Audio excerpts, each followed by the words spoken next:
Despite the growth in Milton and Oakville, a growth that has been mandated by our government through Places to Grow, our hospital projects are stalled.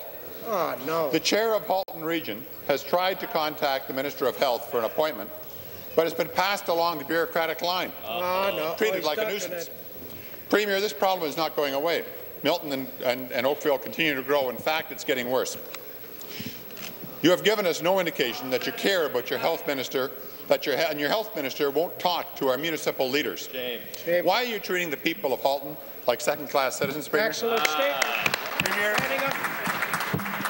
The Minister of Energy and Infrastructure.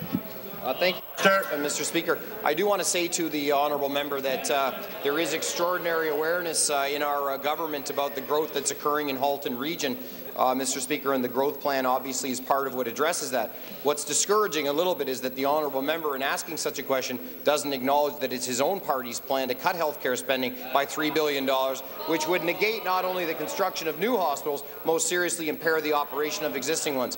In the case of the Halton Healthcare and the Oakville Trafalgar site, Mr. Speaker, it's still our government's plan to, with the community, invest hundreds of millions of dollars in the construction of a new facility. Some short delay in moving forward with that project related to construction capacity in the province of Ontario. As Minister of Infrastructure, I can assure the honourable member that project is still very much in our government sights. We desire to make it happen with the good people of Halton as we recognize their needs must be met. Thank you, Mr. Speaker. Thank you, Mr. Speaker. The minister knows full well that it's not our plan to take anything out of health care. The Halton Region Council, I go back to the Premier. Go back to the Premier. When the children come to order, Speaker. I go back to the Premier. Premier, the Halton Regional Council meets on October 29th, Wednesday, October 29th. Will you give your assurances that the Minister of Health will meet with the Chair of Halton, as per his request, before that date, so that he can properly inform his council of the hospital situation in Halton?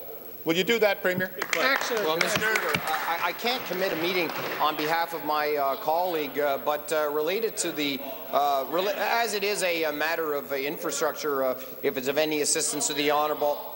If it's of any assistance to the yelling honourable member across the way, I'd be very, very happy to meet with the regional chairman. That would give me an appropriate opportunity on behalf of our government to restate what is obvious to most, Mr. Speaker, as we've transferred the land without cost to the community, and as we've spent more than $10 million on planning a new hospital, and as it continues to be in our government's infrastructure plan, Mr. Speaker, I'd be very happy to convey very directly to the members of Halton, to the regional chair, our government's commitment to moving forward with this project, and at the same time I'll remind him, Mr. Speaker, that the official opposition here at Queen's Park promises nothing but to cut health care spending by $3 billion.